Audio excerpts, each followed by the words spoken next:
again for coming and doing this with us. We super appreciate it. Mhm. Hayley Barker was was born in Oregon in 1973. She received her Bachelor of Arts from the University of Oregon and her MFA from the University of Iowa. She's recently been featured in Shrine Gallery's digital exhibition Connections, La Loma Projects, Tiger Strikes Asteroid in Chicago, Big Pictures LA, and many more in New York, and Bozo Mag, that's in LA, right? Mhm. Yeah. So well exhibited, and currently the most recent thing was the Shrine solo show. Is that correct? Yeah, yeah. So I first saw your work on Instagram, and the bed drawings, the little self-portrait drawings. I first came across those a couple years ago, and Oh, started following you and thought they were great. Really enjoyed looking at them. And then cute. Joseph came to me one day and he's like, "You followed Hayley Barker? Do you know her?" I was like, "No, I don't know her." He's like, "Oh, she's one of my old friends." And so really glad to keep an eye on what you're doing. But it seems like these landscapes sort of happened, and I missed it. There they are. They're incredible landscapes. So I'm really looking forward to catching up and seeing how all that happened. Yeah, yeah. So welcome. Thank you. Thank you for your wonderful introduction, and thanks for having me. I'm really grateful to get to be here today with you all. Means a lot to be asked to do these kinds of talks. So, yeah, if you have any questions at any time, let me know. I'm an open book. And I think the best thing we can do as artists for each other is to be there and support each other. So, um, yeah, so gosh, my path to making paintings has been kind of unusual. Like I didn't study painting in school, but I went to school in the 90s and early 2000s and studied performance in Iowa. So that's kind of my background was in performance art. Kind of like the way that they make jokes about it, like on sitcoms, like that was the kind of art I made.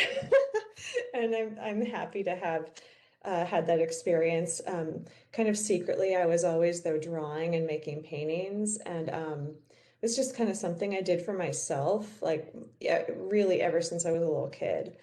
Always drawing people and places and things that I saw.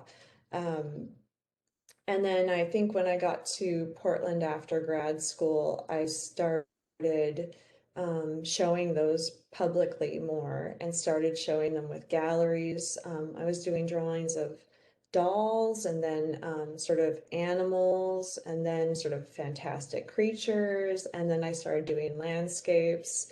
So I basically worked in sort of all the genres.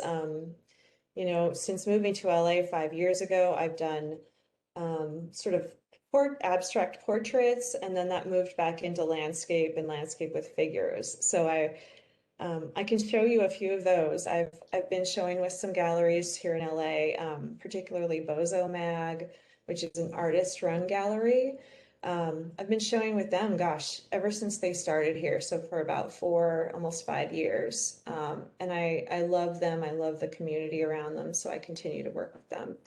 And I've been showing at this one that I have on screen here, Shrines, since last summer, or actually right as quarantine hit, I guess is when I started working with them. What you see here are, gosh, this mower just started. Can you guys still hear me okay? Yeah, you're fine. Okay, sorry about that. So this picture here is from my recent time in New York.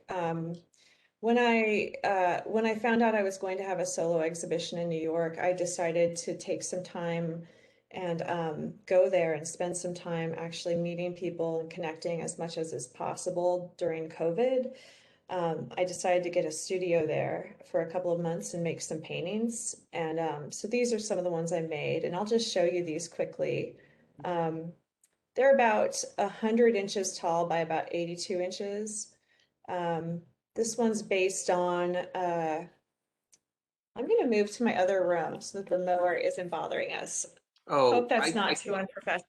no, it's fine. I can't even hear it, honestly. But Okay, you're okay. I'm moving, moving, moving. Okay. Um, Zoom life, right? Okay, so Totally. way more quiet in here. Okay, so this one is based on a river that I love in Oregon, where I'm from. The landscape of Oregon continues to influence me, even though I live in Los Angeles now, and I've been here for about 5, 6 years. Um, this is a place where I used to go swimming with my best friend, and I still actually go swimming there every single summer. It's like kind of my spiritual home, I feel like. It's a place that like really replenishes me, and it seems really magic to me because I used to, swim there as like a 12-year-old, and now I go there with like her and her kids. Mm. So it's like very magic, it's like a really spiritual place for me. So continuing on, here's another shot. We decided my gallery put together these pictures. They decided to kind of do like an informal show in the studio that I was working in Brooklyn because of COVID, because of how things are, no one actually got to come to this like show. We just like shot it like a show and then decided to share it online. And so I'm showing you their website of these paintings right now. It was a really great studio and I got it for super cheap because of COVID. Like lots of people have been moving out of their studios, so I got it for half price, which was crazy. Mm. Really the biggest space I've ever been in my life to make work in, like bananas, so big. Mm. Here's a painting that I made that was inspired by my front yard here in Los Angeles, and you can kind of see there's like a kind of zoom in a little bit. There's a person here in the background with a mask and a dog. And then there's this path sort of leading forward.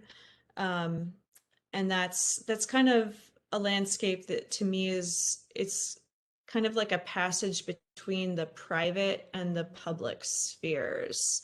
Like a home being a something that like keeps you safe. It's like the place of dreams, where you rest, and it's also like a place where you kind of are in yourself, protected. And then when you go out into the world, maybe it's like a different feeling, a different way of interacting with the world. So perhaps this figure is like a little bit like a ghostly figure, or maybe it's like a version of myself from the past or the future, or maybe it's a stranger. Mm. um, I kind of like to think about these ambiguities. And of course, like the landscape is a lot of different kind of dreamy colors. I like to get into lots of different kinds of mark making. That's really my jam. So like I work on linen. It's primed with a clear gesso. Mm. I use oil paint, and I work with a lot of medium, a lot of like thinning agents. So the paint is very thin. It's not thick. Like you can kind of see like areas like in here where there's that beige color. That's just the color of the linen. So let me see what Yeah, I can do here. I was curious about that. Is there anything you could say more on that choice, that what the beige color as a ground means to you versus just like Sure. student grade white Yeah, I mean, gesso? yeah, I have never liked working on just a plain white ground. Like it's always been a little bit daunting and like a little bit too bright for me. Like I'm oddly sensitive to brightness, I guess. I'm have Mm. a little bit of like what do they call it? Synesthesia, where you like colors that have like sounds. And I know that Mm. sounds crazy, but it's just something that some people are born with. And, A I'm lot of also very prone to migraines. So I am highly sensitive to light and color, sometimes in ways that are like really tough.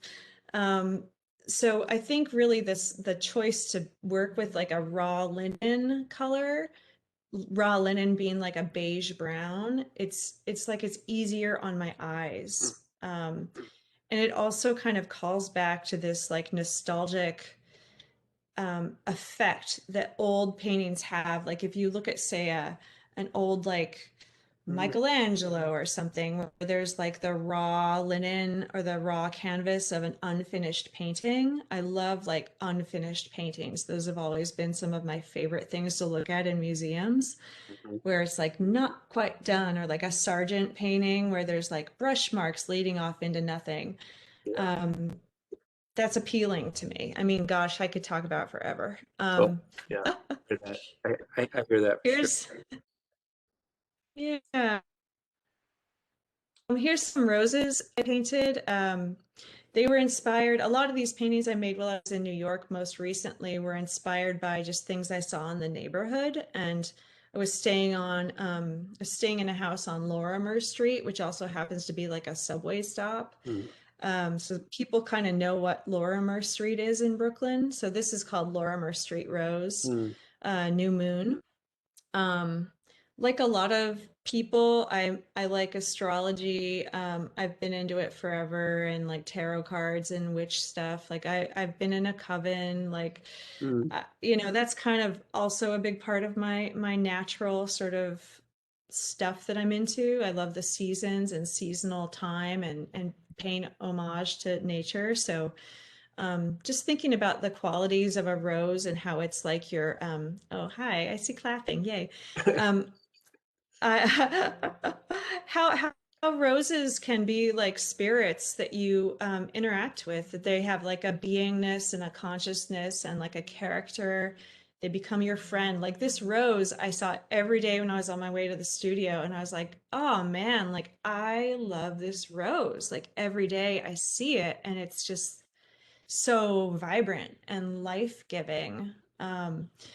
So that was sort of a part of the inspiration for that. And then I did this other painting of the rose with the full moon, and kind of this ambiguous, slightly scary sort of dark bush behind it. mm, Um, so I think of elements of nature as having characteristics that convey different psychological states or personalities or energies, like the way marks move, they kind of like show the energy of a plant or a space. Um, Here's another one I did that's like a path from a mm. sort of like an interior space to an outdoor space. Um, Different plants in it, like a rose. You've got like a little moon, a little crescent. Um, and I work a lot from things around me, but I'm also inspired by art history. So this composition is actually one that I borrowed from Pierre Bonnard. I've done a painting sort of like this composition many times now. I'd say I've painted it 5 or 6 times on large, like in a large scale. And Mm. every time I paint it, I change the colors, I change the plants. But this idea of like a portal, um, and like the trees and plants sort of surrounding you, that's something that I learned from just really closely observing Pierre Bonnard's work. Seems like you guys have a lot in common, you and Bernard, and the way Yeah. that, I mean, just going back to the bed drawings, like the line Mm. work, and then the open way in which you don't go for sculptural form, you go for this color field. It seems like Yeah, you and Bernard both do that. You have these almost silhouettes in which things happen, things become exactly. permeable. Yeah. Yeah, yeah, that's so well said. It's something, when I think about painting and color, I think about how, um, and I think about his paintings particularly. There's this weird thing that happens where colors don't have to actually stick to the forms that they are.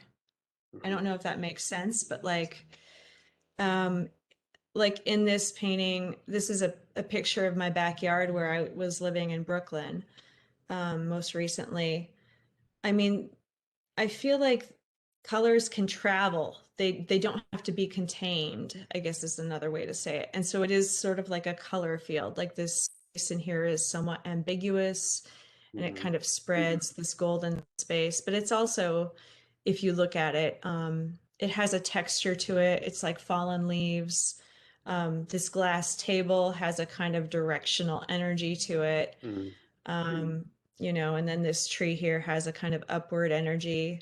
But there are places of abstraction within it. And something I've really enjoyed working on a larger scale, like these being, 100 inches or so tall, um, I get to have more room to just make weird marks. Like that's kind Mm. of something that I just delight in. And I believe that, as a painter, if you don't have fun making what you're making, Mm. why do it? Like I think it's all about like finding the thing that makes you super happy Yeah.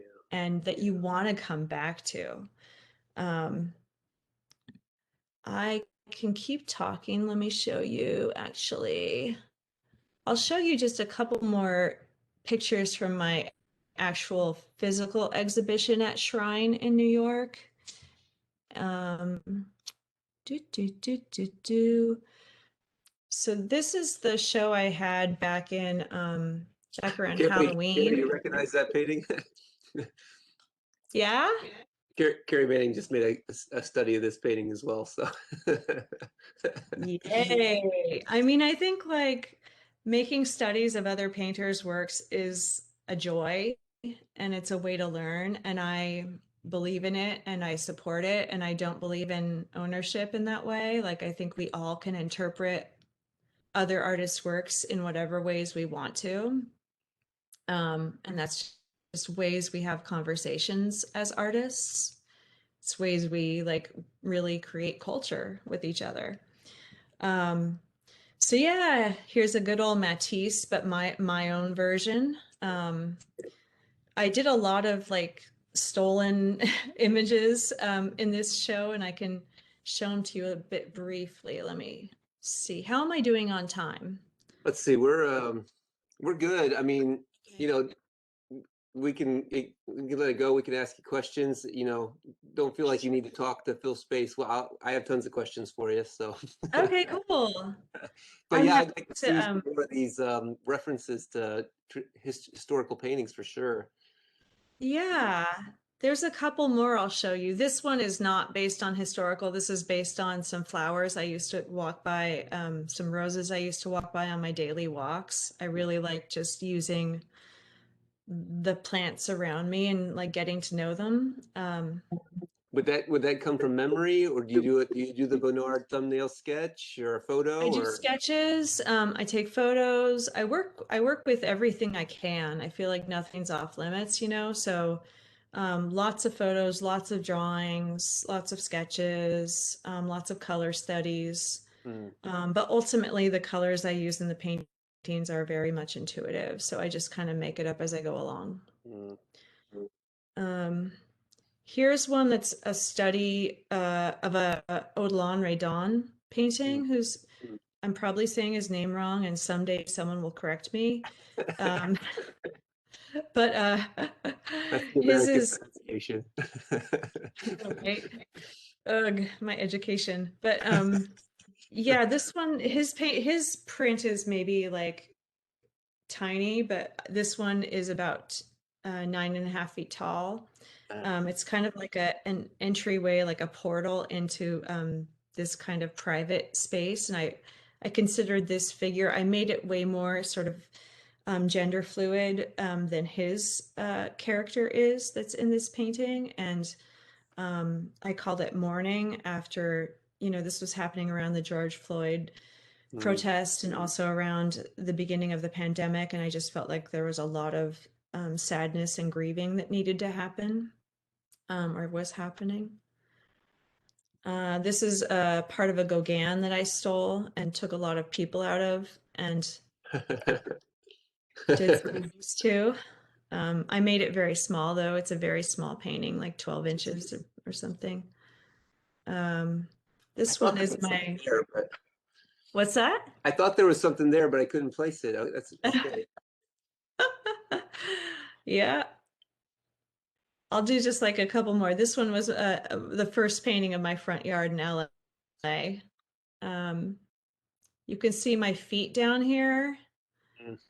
that was inspired by seeing a beautiful show at the LACMA right as COVID hit by an LA artist named Lucita Hurtado. Incredible painter, conceptual artist, like mother of Matt Mulligan, if you know his work. He's an incredible performance artist. Mm, Um, she's a Latinx American painter, and she included her feet in a lot of her paintings. A lot of her paintings are like looking down at her body to her feet. mm, So I had to like throw a little bit of her into this because I was so blown away by her work. But then the rest of it is my front yard. mm, And this one is kind of like a landscape from my neighborhood, also inspired by part of a Bonnard painting. mm. So I can just keep copying, but I'll take questions. Yeah, here's a painting. Well, okay, well, let me ask you first, going back to what you were saying about in school Mm-hmm. being one kind of artist, but then also sort of on the side or maybe even secretly doing this other kind of thing. I'm kind of Yep. curious about that, you know? I mean, you get to intermediate at Iowa, which is a major program, and Hans Breeder was a rock star, and so there's pressure on you to do a thing, but you're also doing this other thing. You Yeah. know, it turns out Hans Breeder was doing this other thing too. Like I follow the Hans Breeder Instagram thing where it's just his little paintings and collages, you know. So Yeah, yeah, what can you talk a little more about that? Why the one thing then and hiding, or I don't know if you hid it, but just I keeping did. it keeping it a little bit secret here on the side, and then now becoming a painter. You know, just talk about the difference between the two, or do you still engage in Mhm. performance at all? Is that completely done, or just the dynamic between the two things? Well, I think performance was really important to me when I was in my late teens and early 20s. Like I'm 47 now. Um, in the 90s when I was studying, when I was in undergrad, it was the time of like the riot girls in the Pacific Northwest, like the punk bands that were run by women. Mhm, um, they were speaking out against sexism and like anti-gay sentiments mhm. and homophobia and rape and violence against women. And those were all issues that I was very much interested in. And I was very driven to be like like politically active in that way. So I think just my surroundings, having like going to school in Eugene, Oregon, and seeing all those punk bands, it made me want to be like, I had a hard time thinking, like, how would I make a painting about this rage? Like, how would I make a painting about these feelings? Like, I couldn't. So I had to pick up a different tool really to express the things I needed to express. Right. And that happened to be like performance and video. So I did that really, I feel like until I was done, until I said everything I had to say, I Mm, guess. It wasn't necessary anymore. And I found that like my personal sort of private practice of drawing and painting ended up being something that now felt more important to share because it had to do with more like my performance was more about like the world outside of myself, and my paintings and drawings had more to do with like my interior world. Um, so that just became more important in my life and with who I am and like who I am in the world for myself. yeah. Um, so that was kind of how I ended up, moving towards that and finding that actually the practice of painting and drawing was really integral to my well-being and my like I like being by myself. I like quietly working and listening to music in a room for hours. Like that feels like heaven. Yeah. And I just feel like, you gotta give in to the thing that feels the best. Because it will motivate you to keep doing it. And I feel like that's like ultimately that pleasure in making is something that other people respond to, you know? Yeah. Yeah. Yeah, I watched the video that was on I think it was on Bozo Mag, but Uh-huh. you had said Mhm. something about um radical act of enjoying beauty. Maybe that was Mm-hmm. it. I'm sorry, I did a couple different things, but Yeah. you created an equivalence between your radical activism as a performance artist to now Mhm. this act of doing this thing. And I was thinking about that, and I completely agree. Like, Mm. it's I try to say it a lot. Like, it's to be an artist is a pretty radical act in general. But I just wonder if we're a couple of old people saying these things. It's like for a 20-year-old, does it mean the same thing? Because to our 20-year-old selves, we were maybe Yeah. not of that feeling, right? Like it just doesn't. Yeah. I made a bunch of really And that's bad technical okay. paintings in my 20s, So Yeah, I mean, at every age we have different things that are valuable to us. And mm, at that age, I was dealing with some personal issues that really needed like to be involved directly in a community. Like I really had to like be in this culture. yeah, And that satisfied me deeply. Um, Getting older, I've found that my spirituality is more important to me, or more sort of in focus. hmm, Um, and like there's a very healing power for me to engage in like a deep looking and feeling in the landscapes that I live with. yeah, Um, and that is very impactful for me. Like I feel every day like there's this accessible um spiritual power that is replenishing, and it's healing in the way that performance used to be healing for me. right. So it's just a different, like it's quiet now, it's not so loud, but it's just as powerful for me. Yeah, So, performance might have been cathartic versus this more. Yeah, yeah. Okay, sorry. Just go ahead. oh yeah, no, I just that was one of the things I wanted to talk about was the Mhm. spirituality Mhm. of the recent work that you've done, Mhm. and also I just um, marked down like how do you so that rage Mhm. from 25 years ago has Mhm. maybe recontextualized, Mhm. but like that feeling is probably still there in some capacity.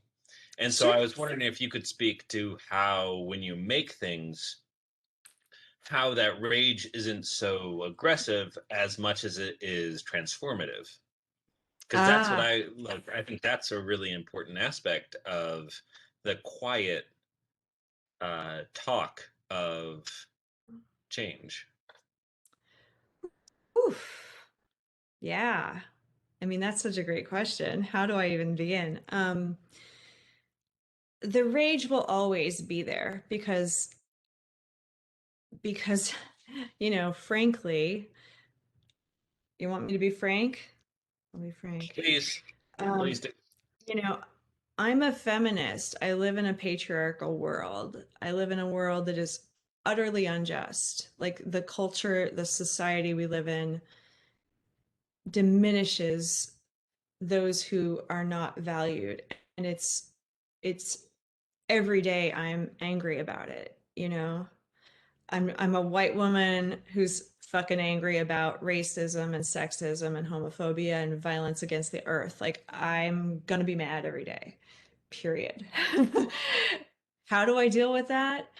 Um, you know, yeah, I make paintings about it sometimes, and I also like advocate for people who are marginalized as much as I have that within my power. Like that is my activism now, is I try to give back to people of color who I know, artists. I try to get them into shows if I can. I try to get them jobs. I try to connect them, like, oh, good job, Hayley, white lady. But like, my activism, I'm not asking for applause, but I'm saying like, I feel like the kind of activism I literally can do besides going to protests is showing up for people I know and trying to like just do the little things you can do to like support your friends. Um, been talking to a lot of my friends of color about this lately, so I'm like a little fired up. But whew, I made this painting around the beginning of the George Floyd protests, which were really huge in LA, I gotta say. And I was near a lot of the protests and some of the rioting. And I was thinking like, what can I, a white woman, do?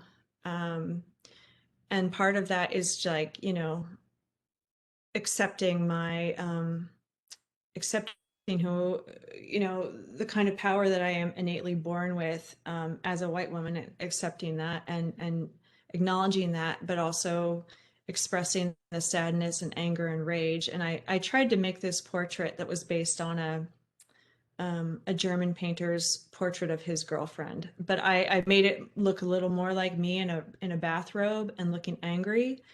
Um, so that was an attempt. Am I making sense? I feel like I'm babbling. No, no, absolutely. Yeah. I also made this drawing or this painting based on how I like to draw in the morning. Mm, So it's like me in my bed with my blanket, drawing. And a lot of my feelings and anger these days also just goes into drawings that I make for myself and into like journaling every day. I write every day, mm, have for like 25 years. Like it's just a way to get it out. mm. Hmm. Yeah. Well, just to go back to this journey from this type of journaling drawing to where you're at now over this Hmm. such a brief period. I'm just fascinated by how it developed so quickly and so thoroughly. I mean, it Hmm. must have been a long time coming, I guess. And I It wonder if you could was. say it was like you had these ideas and they just finally started to stick maybe, or like how did it go from just ahead now to a full landscape? Was it the fact that you could borrow a structure from Bernard as a skeleton to build it off of, or where did it how did it get there? I'm still blown away by it. Oh, thanks. Well, it's it all sort of coincided with just aspects of my life that changed. Mm, Around the time when I switched into making these bigger, more elaborate paintings was around the time when I quit my day job mm, and started investing all my money and time, even more, into painting. And that I think gave me space to be more experimental and also kind of put some pressure on me to kind of like, girl, if you're going to make this work, you're going to have to make it now. mm. Cause like the bills are not going to be paid by like not doing anything. So I had to like really, really force myself to work bigger and better, you know? Enormous act of courage and it must have been scary. I mean, were there steps where you saw results like, oh, this is exciting. This is I've never gotten it to this point before. Is it something like that or? Yeah, yeah, I mean, I think a lot of it, I'll switch to this screen. Can I talk a little bit about people I worked for? Sure. Um, I worked for this artist, Mark Grote-John, Mm, um, who's a famous painter. He shows with a lot of big galleries like Gagosian and Blum and Poe.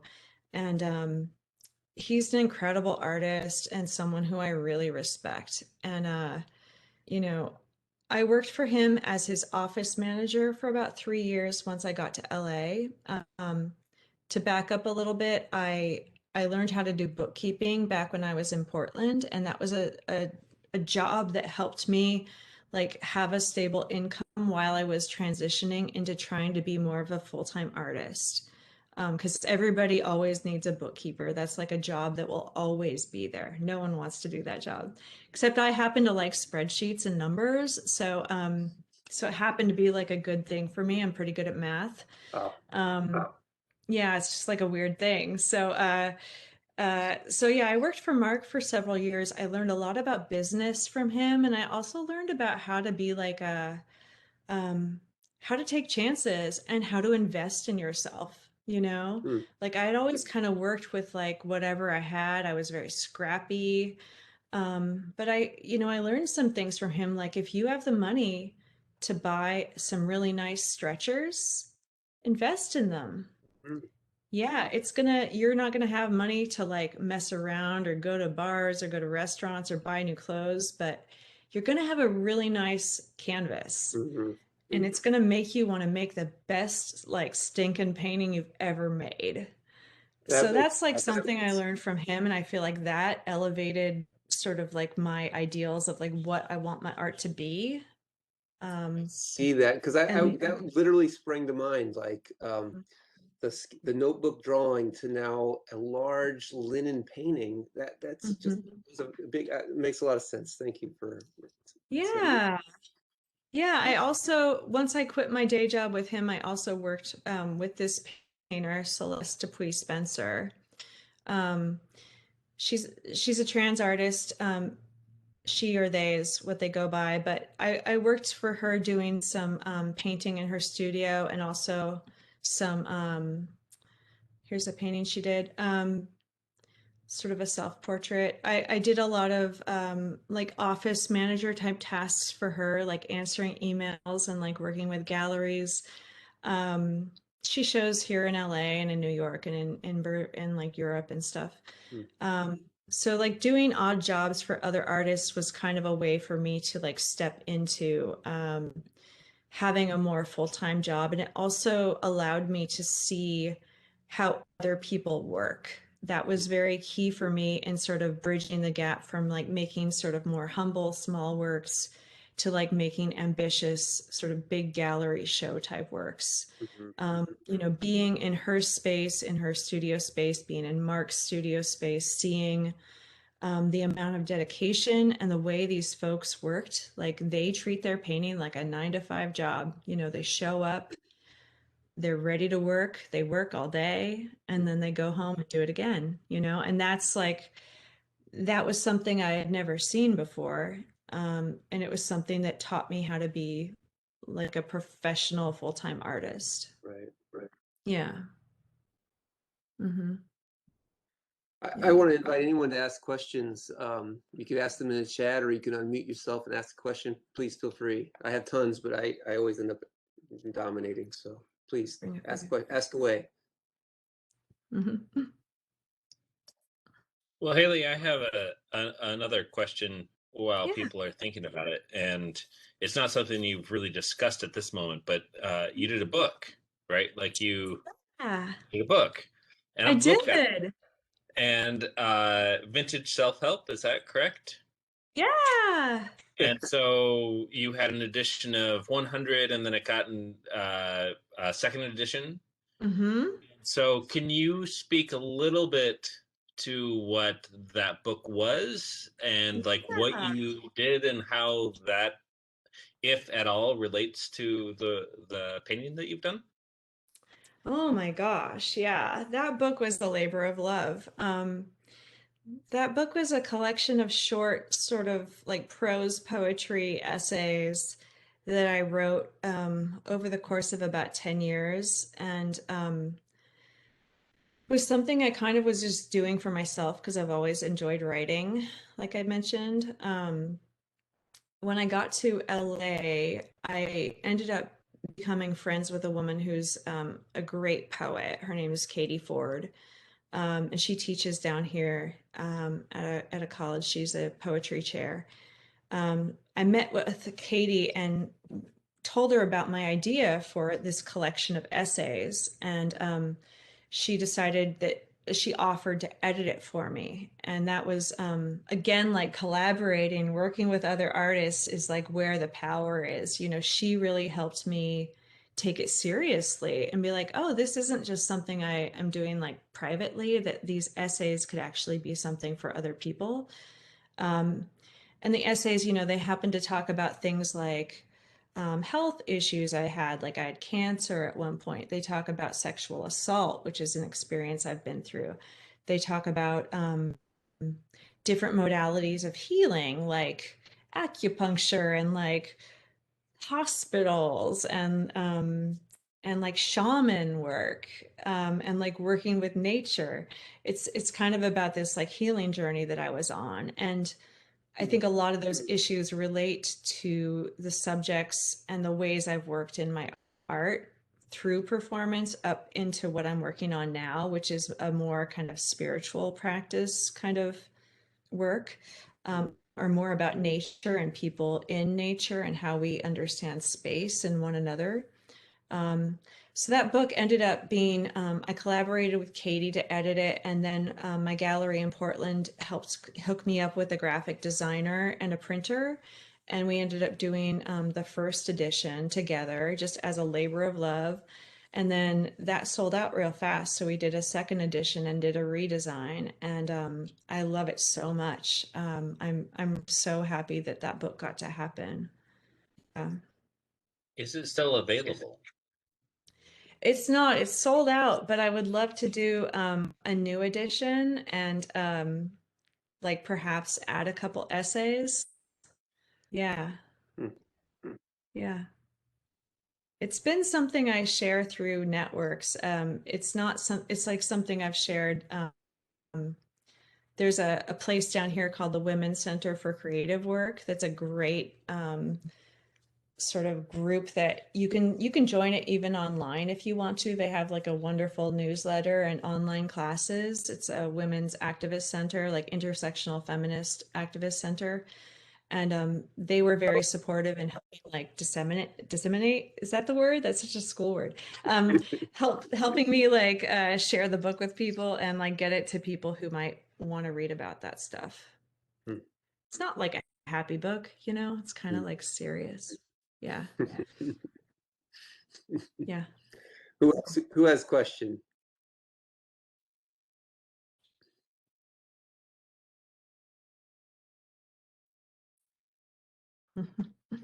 Well, I'll Anything. ask one then. 'Cause I've got a ton. I've got so Okay. many. I'd keep you here all night. I'm sorry. I when I paint, I tend to grind my paintings in the dust. I overwork them to the point where it's just stupid. I kill them and then I walk away from them. How is it that you? I don't know anything about that. Well, I'm looking to you as such an inspiration because this way in which they stay open, I'm just curious about it. I know that that comes from your sketching stays so open and free, but now that you're in oil paint and you're working on a scale, how do you make choices? How do you erase? How do you edit? How do you say this is I don't want to go any further? I get how does that work for you? Well, it's it's a real process of I think it starts from how I start a painting, which is kind of like with a drawing. I rarely start with like laying down a flat color or something to work on. I work just from the raw linen color, so it's kind of like my paintings are almost more like drawings, is kind of how I think of it. Like I draw with the paint and like put down the initial sketch, and then I kind of like fill in stuff. Yeah. Um, you know, I used to make thick paintings that had like a lot of layers, and I guess over the years I've just become more interested in like I think a lot about paintings breathing. That's how I think about them. Like I think about them needing to have breath in them and needing to like move and have passages for like entry and exit. Um, so I guess whenever I'm working on a painting, I tend to stop short and I test myself, and it's not always easy, but I try to like if it gets to a place where I'm like, ooh, there's like too much, it's too crowded. Like I have to sometimes, you know, wipe it down and do it again. So there's a Yeah. sense of restraint that's happening. So that's kind of one of those big lies of painting, right? I mean, your paintings express openness and spiritual freedom, but there's the artist practice is partly that. I mean, there's an empathy between the practice and the result, but there's also the artist's discipline or restraint that's the learned restraint to don't go too far with it, I guess. Yeah, it's tough. It's not easy.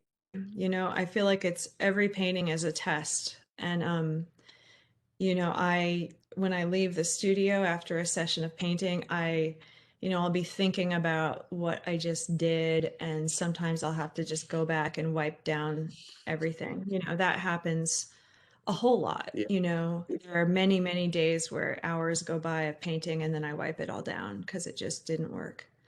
And I feel like that's just something you have to be okay with. If you want to make the best painting you can make, you got to be okay with like redoing it or doing it again. And that's just how it is. I hope all the students hear that. I hope all the students are still listening and hearing that, because I mean, that's a nearly impossible lesson to teach in the university setting, where we have short deadlines and a thing needs to get finished. Yeah. And then on top of that, these are new things for them. So Yeah. finishing a thing is filling it all in and getting it done, and to Oh, wipe it all down and consider that good work that's hard. That's very hard. Oh, it's so hard. Yeah, it's so hard. And, sometimes, there are a lot of paintings I make that no one ever gets to see. And, I've been spending the last month here back in LA, like dealing with my archive of art. Like I have so much art that no one's ever seen that I don't actually want anybody to see. I'm keeping it for myself. I'm keeping it to remember things I liked and things I didn't like, and maybe things I learned that were like just not good paintings. And but you learn things from every painting you make, and that's why sometimes I keep the like ones that failed. Yeah. And it's ultimately like you got to get a little tough with yourself. Like it's not you, it's just a painting, you know, Mhm. and you can make many more. Right. Right. Many, Absolutely. many, many more. Yeah. Okay, so we have a question here from Kristen. She says, "Hi Haley, some of my students who are on the chat today have been working on Janus masks of transitions. They are Love. oh yeah, they are tasked with showing transition in the color, in the form, not through symbolism, showing passage. How can you speak to them about how your paint handling and color work depict transition? Thanks for being here." Oh, wow. Thank you. That's such a great question. Um, I think I'm gonna scroll to a painting. Um, this one I think speaks to that a bit, and I'm gonna see if I can get in here a little bit. Um, Hmm. I feel like you can think the way I think about transitions is that some are like this plant here, like some transitions are very hard edged and others are very soft. Some are bright and some are dark. Some have like very intense, sure lines, and others have barely no lines at all and are just like scrubby and messy, and create like a mud. Hmm. Um, I think the way you go from like a pink to like a mud can have some like brightness in it. It can have some darkness in it. Um, Something I always think about is how, and this might actually, I mean, I love Janice as a figure. I think that's such a powerful image. Um, I'm involved in, this is going to sound crazy, but my therapy is actually, I take Jungian therapy, and some of you may know of Carl Jung. He invented archetypes and talks about like your shadow self. I think a lot about how how beauty only is beauty because there is a shadow, right? It's always like the darkness that shows you the light, right? So transitions to me are always about that relationship between the thing that is like soft or beautiful or loving and kind and graceful, and then there's the shadow that is, rich and deep, and where like shadows are like I'm gonna get super woo-woo here, but like shadows are like the place of soil and like the earth and like where Persephone goes underground. Like shadows and darkness are the place where like change happens and like nothing becomes something again. The cycle of life happens within the soil. So like thinking about transition, like you always have to have the darkness there, that place where things are hidden and things can become something else. Does that, am I off? Am I like going? It's awesome. Yeah, that's great. Thank you. Oh, yeah. So there's a kind of weaving, ultimately a weaving, crystallization. Yeah. Yes. Yeah. Hmm. What else? Anyone else? This is your chance to ask. Please ask anything. Please I ask. have a question. And I apologize if I'm going kind of backwards here. Yeah. Um, but how was it like when you first decided to pursue art as your like main career? Like, did you get any backlash from family, friends, things like that? Mainly, I ask this because I have a cousin who's an artist, and he does a lot of like sculptures and things like that. Mhm. And I know it was kind of hard on him on his startup. So, can you speak at all to kind of your beginning and kind of that decision? Yeah, for sure.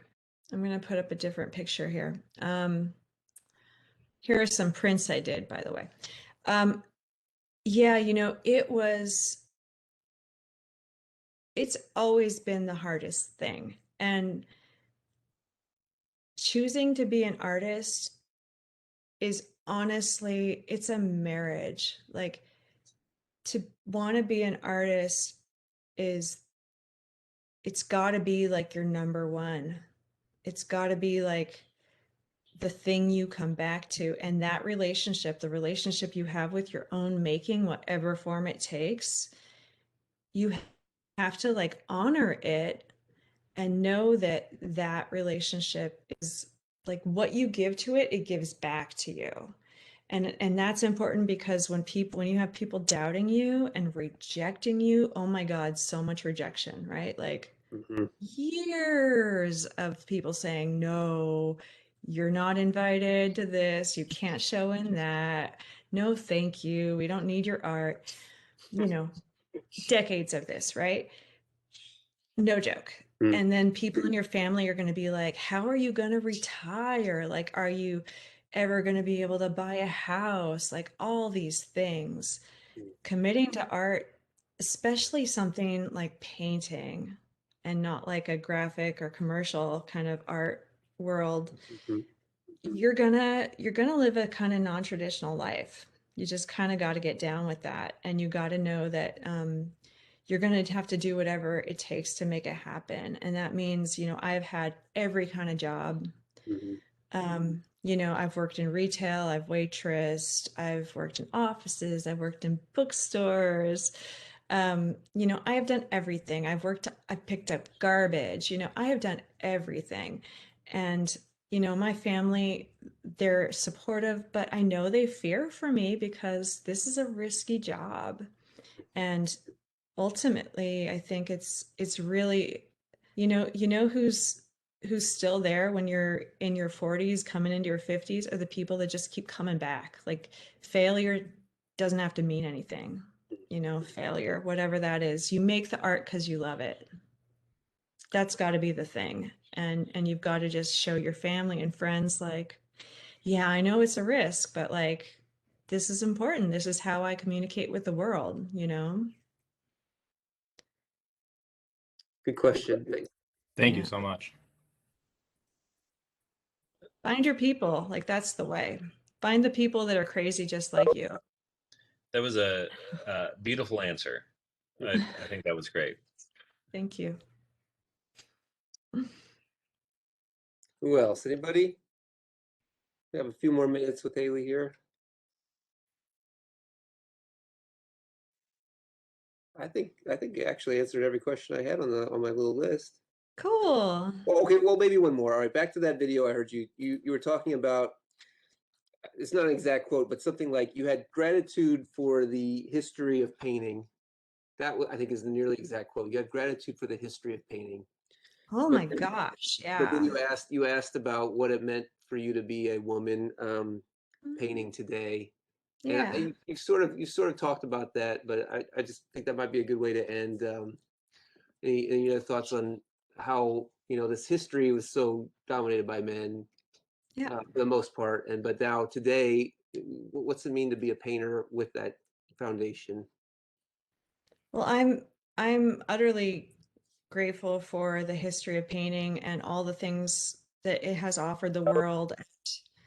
The way that we get to commune with these these people that are long gone through their work. One of my favorite painters is Charles Birchfield, who's an American painter, painted I knew it. landscapes. He's the best. Like Yeah. he's my spirit person. I have a tattoo of one of his drawings on my arm. Do you really? Oh my Um, God, I saw oh it. yeah, I love him. And I love those people from the past. And some of them were not great people, but some of them made really great art. And Mm, I value that. And today I think as a woman person in the world who's making paintings, I feel like it's my job to honor that history, learn from it, make paintings about things that build on that and can critique it and can change it. I think our relationship with the world and with one another has changed a lot since back then, and I hope that my paintings convey that, and I hope that my relationship with my communities can show that, and I hope that just artistically speaking, we we are at a beautiful time where all of art history is really ours to do what we want with it. And I think that's a huge gift and responsibility. We get to learn about all that old stuff and decide what we think about it and make some new art. We can change culture. right. And that's so amazing. Yeah. And we're not stuck in one dominant mode. There's no dominant mode anymore, is there? No, no. And that's so awesome. That means we all get to come up with our own thing. Yeah. Yeah. Thank you. Thank you. Okay, anybody, last chance. Last chance. Otherwise, going once. Okay. Haley, thank you so much. Thank you. Really That was appreciate super it. fun. Thank Yeah. you. This Feel will, free to reach out to me on Instagram if any of you guys want to. I like chatting on there. that's right. I meant to say that in the beginning that you go Barker_Haley on Instagram. That's Yeah. why I always want to call you Barker. I don't want to call you Barker. Lots of people do. It's cool. That's fun to tell you, yeah. Yeah. But yeah, follow Haley on Instagram, and this recording will be available on our YouTube. I'll share it with you afterward. Thank I'll you. edit it down and share it with you. So, all Thank you right, thanks so everyone. much. Yep, take care. Have a good evening. Okay, bye. Bye. Thank you. Thank you so much.